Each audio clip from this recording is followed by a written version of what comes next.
Hello மக்களே, காலைல எங்கே திரும்ப கிளம்பியிருக்கோம். நாங்கள் ப்ளூ ஃப்ளாக் பீச் போயிட்டுருக்கோம். எதுக்காகன்னு பார்த்தீங்கன்னா, என்னோட பையனுக்கு லீவு. ஸோ பீச்சுன்னு ரொம்ப ஆசையாக கேட்டுட்டு இருந்தான்.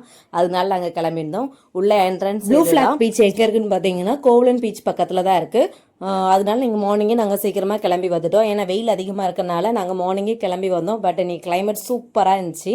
நீங்கள் சில்ட்ரன்ஸ் கூப்பிட்டுட்டு நல்லா ஃப்ரீயாக என்ஜாய் பண்ணணும் அப்படின்னு நீங்கள் நினச்சிங்கன்னா இங்கே வரலாம். கூட்டமே அந்தளவுக்கு இருக்காது. நல்லா நீட்டாக இருக்கும். இதுதான் என்ட்ரன்ஸு. இப்படி தான் போகணும். பெர் மெம்பருக்கு 30 ரூபீஸ் கலெக்ட் பண்ணுவாங்க.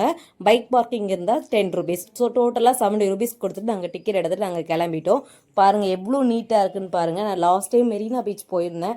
அவ்வளோ டஸ்ட்டு. அந்த பீச்சில் கால் வைக்கவே பிடிக்கல. ஸோ அப்படி இருந்துச்சு. இங்கே அப்படி கிடையாது. நம்ம பிள்ளைங்களை தைரியமாக விட்டு நம்ம விளையாடுறதுக்கு அழகாக அலோவ் பண்ணலாம். ஸோ அந்தளவுக்கு நல்லா என்ஜாய்மெண்ட்டு அண்ட் நீட்னஸாக இருக்கும். அதுதான் இம்பார்ட்டன்ட் இங்கேயே. ஸோ நமக்கான பீச்சுங்கிற மாதிரி நல்லா ஃப்ரீயாக நல்லா ஹேண்டில் பண்ணிட்டு நல்லா டைம் ஸ்பெண்ட் பண்ணிட்டு போகலாம். ஒரே ஒரு மைனஸ் பாயிண்ட் என்னன்னு பார்த்தீங்கன்னா, இங்கே எந்த ஃபுட்டுமே இருக்காது.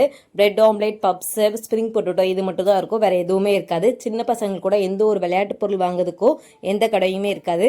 அதனால இது நம்ம நல்லாவே சூஸ் பண்ணலாம். இல்லைன்னா பசங்க ஒன்றுன்னா அது வேணும் இது வேணும்னு கேட்டுகிட்டே இருப்பாங்க.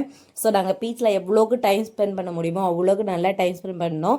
நல்லா பண்ணிகிட்டே இருக்கும்போது பார்த்தீங்கன்னா நல்லா காற்றடிச்சு. ஸோ காற்றுனால மணல் ஃபுல்லாக அப்படி பறக்கிறது நல்லா அழகாக தெரிஞ்சிச்சு. எங்களுக்கு அது கொஞ்சம் டிஃப்ரெண்ட்டாக இருந்துச்சு. ஸோ பசங்க ரொம்ப என்ஜாய் பண்ணாங்க. என்னோட பாப்பா கூட தண்ணியில் காலை வைக்கிறதுக்கு தான் அழுதாங்க. மித்தபடி ஓரளவுக்கு என்ஜாய் பண்ணாங்க. ஸோ எவ்வளோ ஃபோட்டோஸ்லாம் எடுக்க முடியுமோ அவ்வளோக்கு ஃபோட்டோஸ்லாம் நாங்கள் எடுத்துட்டோம். இன்னொரு விஷயம் என்னென்னா, இங்கே ட்ரெஸ் சேஞ்ச் பண்ணுறதுக்கு பாத்ரூம் ஃபெசிலிட்டிஸ் கூட இருக்குது. இங்கே பாருங்கள். ஸோ நம்ம நல்லா பீச்சில் நல்லா குளிச்சுட்டு இங்கே கூட ட்ரெஸ் சேஞ்ச் பண்ணிட்டு நம்ம நீட்டாக எப்படி வந்தோமோ அப்படியே நாங்கள் கிளம்பிட்டோம். ஸோ இது ஒரு அட்வான்டேஜாக இருக்குது. பக்கத்தில் பிள்ளைங்க விளையாடுறதுக்கு கூட இந்த மாதிரி பார்க்கும் செட் பண்ணி கொடுத்துருக்காங்க. ஸோ அதனால அதுலேயும் நல்லா டைம் ஸ்பெண்ட் பண்ணிவிட்டு நாங்கள் ஒரு 7:30 கிட்ட நாங்கள் போய்லாம் கிளம்பிட்டோம். ஃபிஷ்பாக இருந்துச்சு. Per member 100 rupees. நாங்கள் அதெல்லாம் ட்ரை பண்ணல. ஸோ வெளியில் ஒரு கோவில் இருந்துச்சு. அங்கே சாமி கும்பிட்டு கிளம்பிட்டோம். பைக்கில் மேப் போட்டு தான் வந்தோம். ஸோ வரும்போது ஈஸியாக வந்துட்டோம். போகும்போது ரொம்ப கஷ்டமாக ஆயிடுச்சு. 2 hours கிட்ட ஆயிடுச்சு. ஸோ அங்கே வர வழியில் பிரெட் ஆம்லேட்லாம் சாப்பிட்டுட்டு ஜூஸ்லாம் குடிச்சிட்டு கிளம்பிட்டோம்.